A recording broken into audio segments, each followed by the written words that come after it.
அதாவது அன்னாள் அம்மாவை பெனினாள் அம்மா திட்ட திட்ட திட்ட அன்னாள் அம்மாவுக்குள்ள ஜெபம் ஆவி நெருங்கி பெருகிட்டே இருந்து.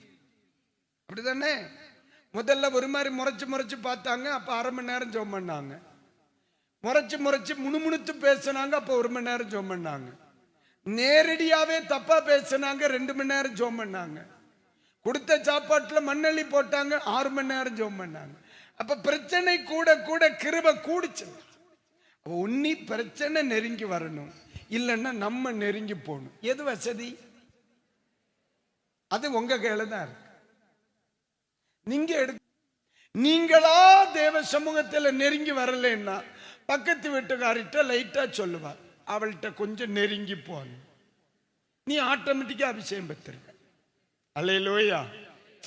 அவ்வளவுதான். நெருங்கி வரும் பொழுது சொல்லுங்க, நெருங்கி வரும் பொழுது, நான் தேவ சமூகத்தோடு நெருங்கி வரும் பொழுது, நான் அழைப்போடு நெருங்கி வரும் பொழுது, நான் தரிசனத்தோடு நெருங்கி வரும் பொழுது, ரொம்ப வருடங்களுக்கு முன்னாலே நான் தேவனிடத்தில் பண்ணின உடன்படிக்கையோடு நான் நெருங்கி வரும் பொழுது, நெருங்கி வாங்க, கர்த்தர் உங்களை அபிஷேகம் பண்ணுவார். அல்லேலூயா.